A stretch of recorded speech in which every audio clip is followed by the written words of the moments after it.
So, eto na nga. Nabili mo na yung dream gadget mo. Ang dream gadget natin ay ang Osmo Pocket 4P. And we got the vlog combo. And you would think happy na tayo. Pero syempre, may kailangan pa tayong idagdag dito kahit parang kumpleto na siya. Syempre, hindi tayo makokontento. At yan ang pag-uusapan natin ngayon.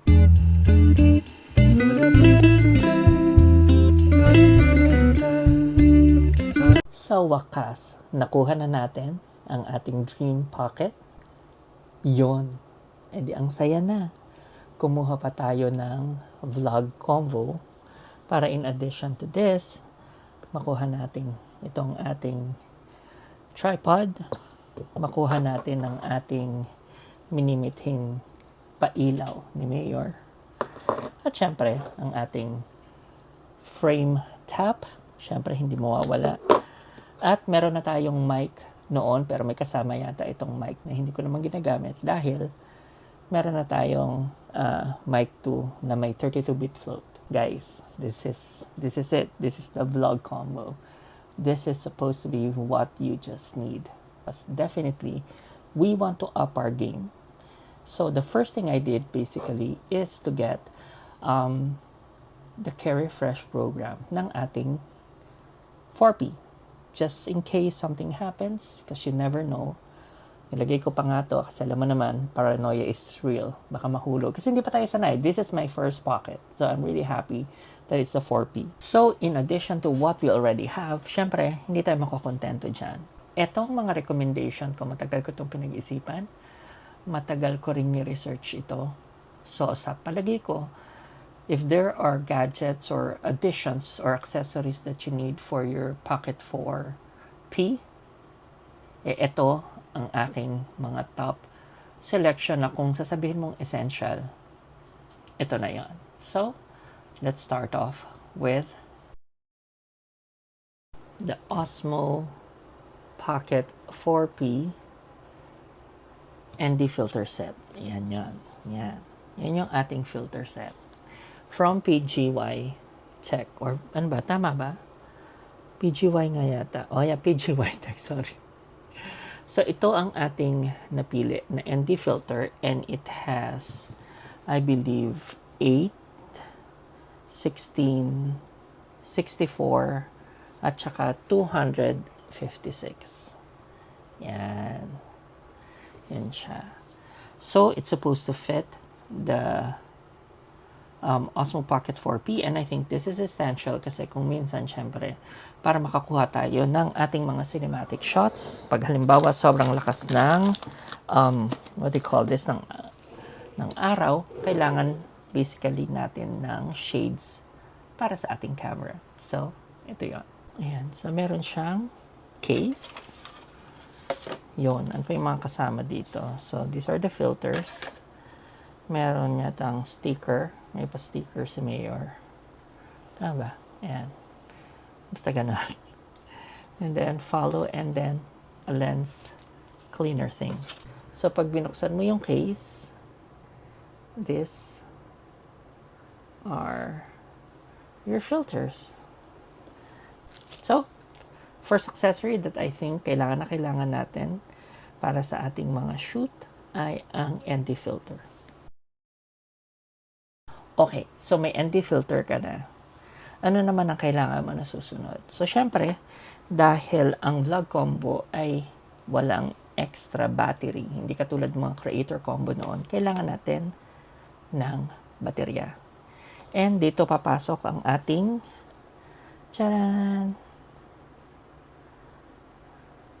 ang ating pocket battery handle.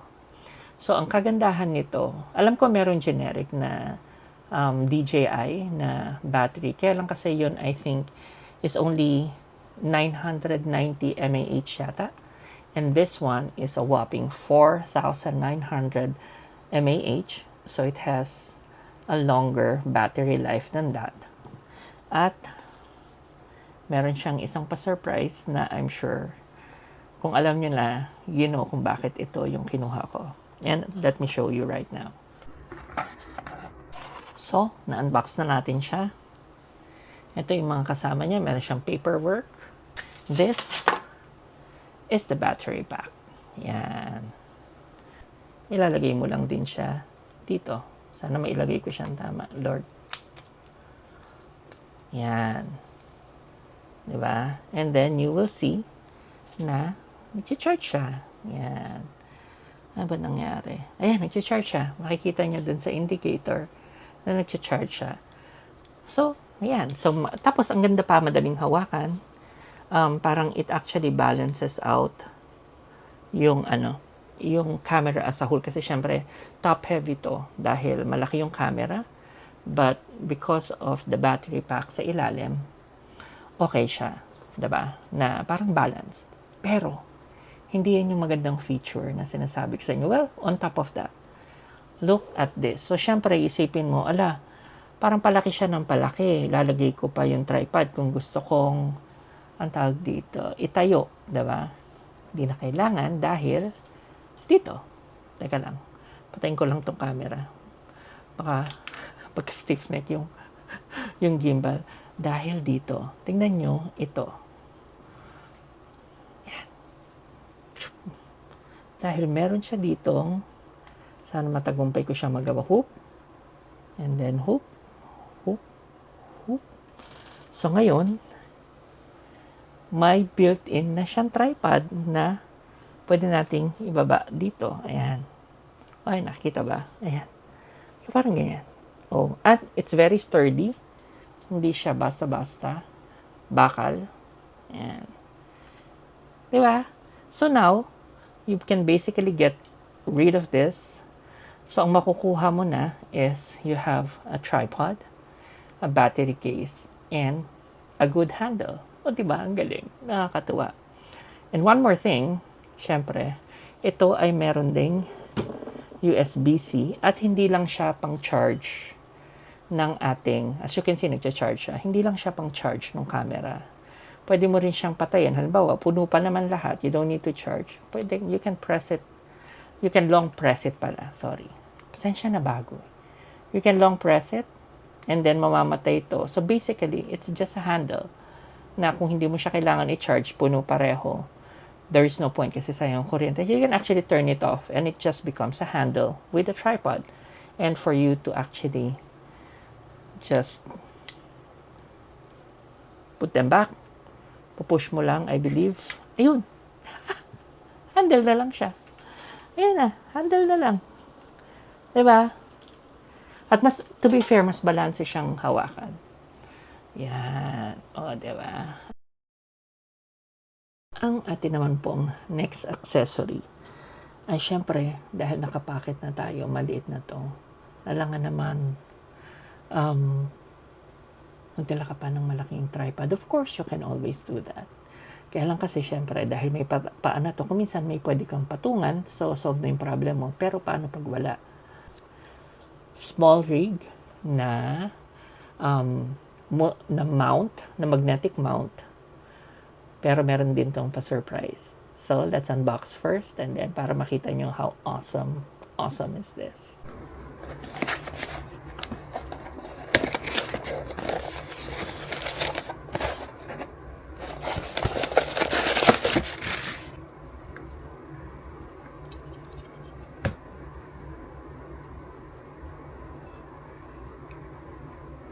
Okay, so, ito yung sinasabi ko sa inyo. Yan, this is from Small Rig. And how you actually attach it to your camera is bubuksan mo to. Ano ba yun? Ba't may sticker doon? Yan, bubuksan mo lang siya dito. Toot! Yan, tapos ilalagay mo doon sa iyong pocket. Yan, so, natanggal na natin yung lanyard. And we are going to shoot it down here. And syempre, sisiguraduhin mo na yung mga edges, yan, kailangan maayos yung lapat niya. And then, yan, nalagay natin dito. And then, magki-click. And, ito na yung mount mo. So, for now, tanggalin muna natin itong kasama natin ito.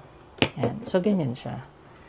Make sure lang natin. And then, free movement naman yung ating joystick. Nagagalaw natin siya. Yan. So, yun yung sinasabi ko sa inyo na make sure naman na tama yung lapat niya. Teka lang.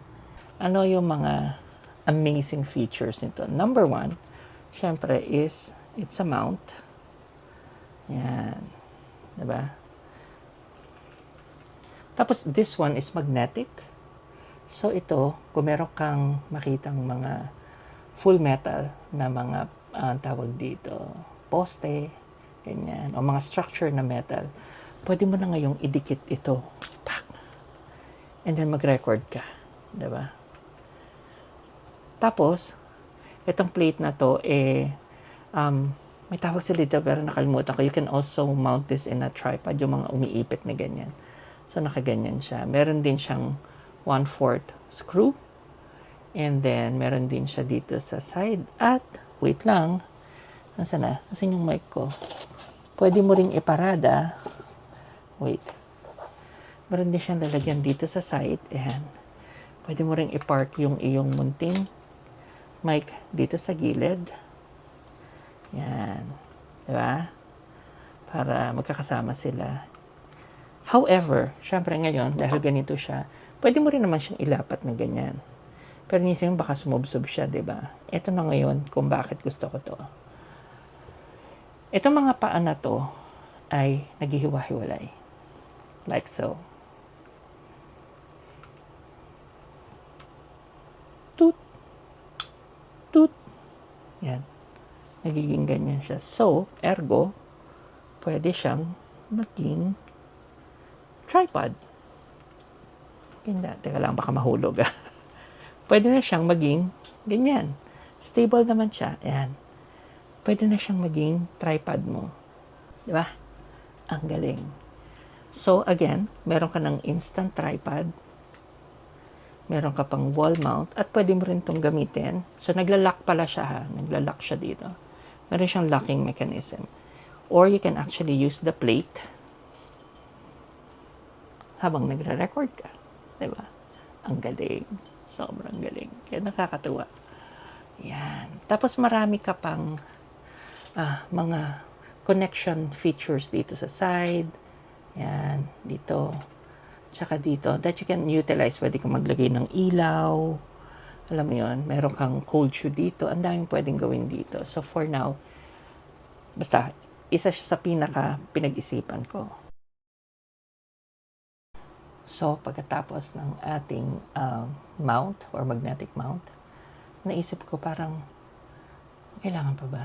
Parang okay na yun Pero naisip ko, syempre first time nating hahawak ng pocket camera at mag-travel and take ng shots. Although marami na tayong ganito, pero parang naisip ko, we probably could do better. Kasi ito, ibig sabihin, kailangan mong tanggalin, katulad kanina, nung lalagay natin yung cage, tatanggalin mo pa. Paulit-ulit bago. Alam mo na, medyo hassle siya. So, naisip ko, baka mas may okay na product. Diba? At meron nga. Ito. Ito ang tinatawag nilang camera wrist strap air. So, ibig sabihin, kaya siya air, it's a little bit thinner. Pero ang importante dito ay ang part na ito, which I'm gonna show you in a little while. Unbox muna natin. Okay, so na-unbox na natin siya. Ito yung kanyang laman. Meron din siyang kasamang as usual, the follow me, manual stickers. So okay na yan. At ito na yung ating biniling product. So, ito yung mga sinasabi ko sa inyo. This one. At meron pa siyang nakalagay na dito. Yan. Yan. So, tanggalin muna natin siya para makita nyo how they work.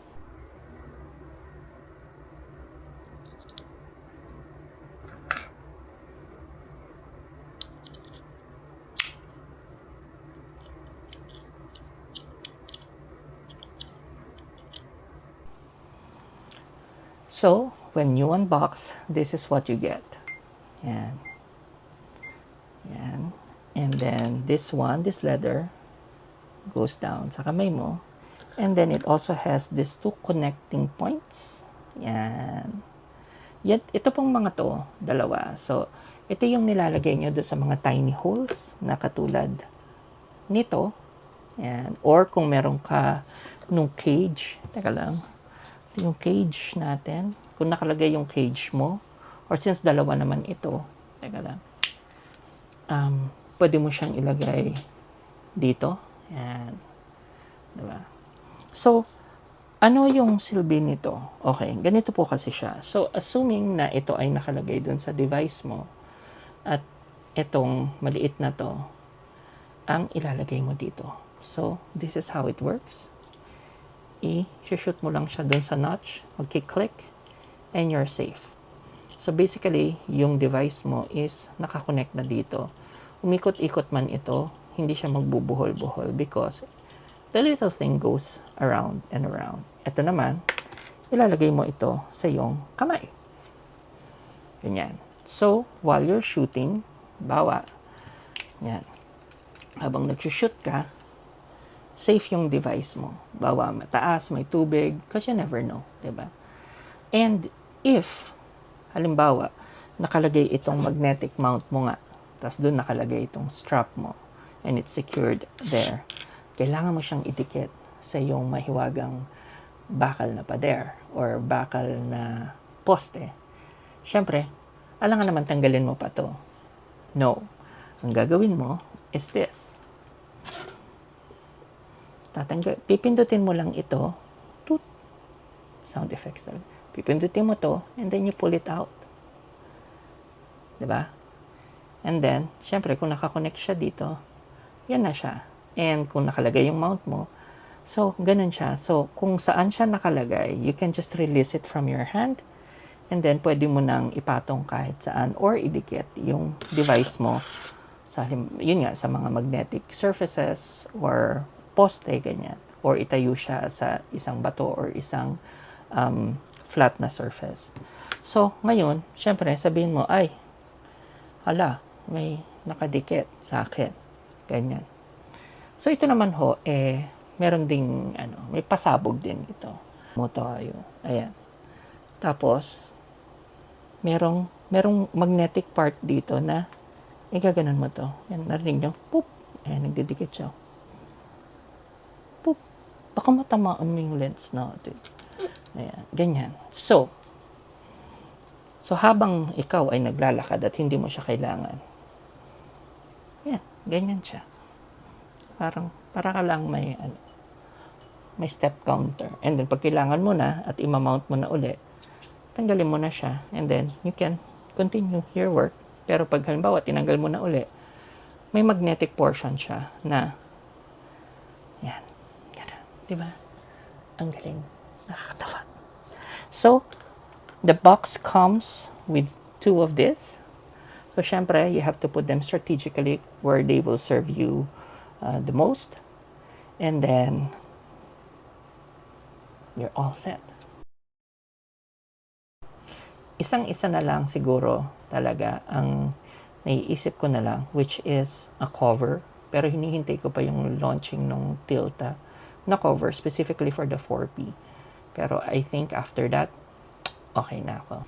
So, yan po ang aking summary ng aking mga, I think, essentials na pinag-isipan ng matagal.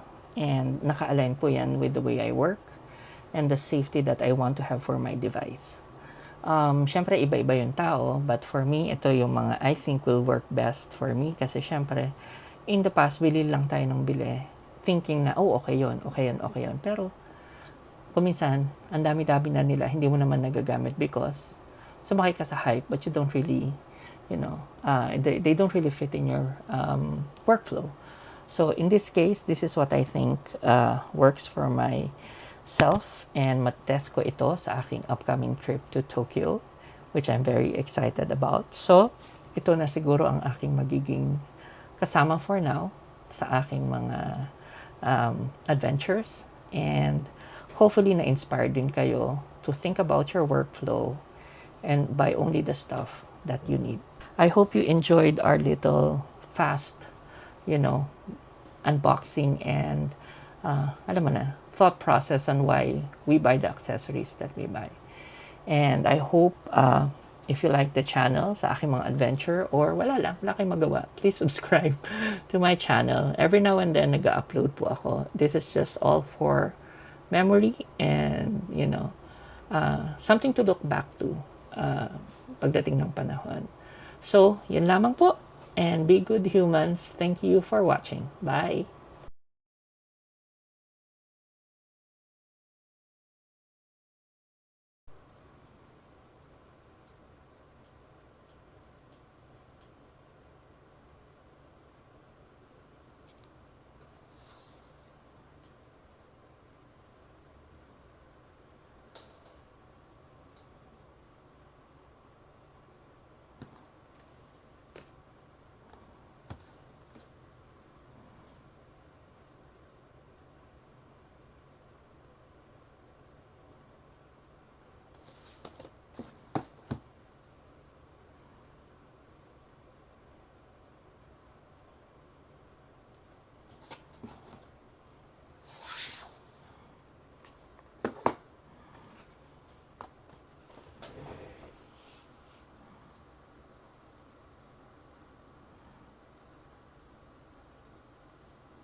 Di ang saya na. Kumuha pa tayo ng vlog convo para in addition to this, makuha natin itong ating tripod, makuha natin ang ating minimithing pailaw ni Mayor. At syempre, ang ating frame tap, syempre hindi mawawala. At meron na tayong mic noon, pero may kasama yata itong mic 2 na hindi ko naman ginagamit dahil meron na tayong mic 2 na may 32-bit float. So you would think happy na tayo. Ayan, 'di ba? Kasi naman, 'di ba? Parang guys, this is it. This is the vlog combo. This is supposed to be what you just need. Pero katulad ng sakit mo, sakit ko rin yan because definitely we want to up our game. So the first thing I did basically is to get the Carry Fresh program ng ating 4P. Just in case something happens, because you never know. Nilagay ko pa nga to kasi alam mo naman, paranoia is real. Baka mahulog. Kasi hindi pa tayo sanay. This is my first pocket. So I'm really happy that it's a 4P. Pero ang point natin dito is, may maidadagdag pa ba tayo?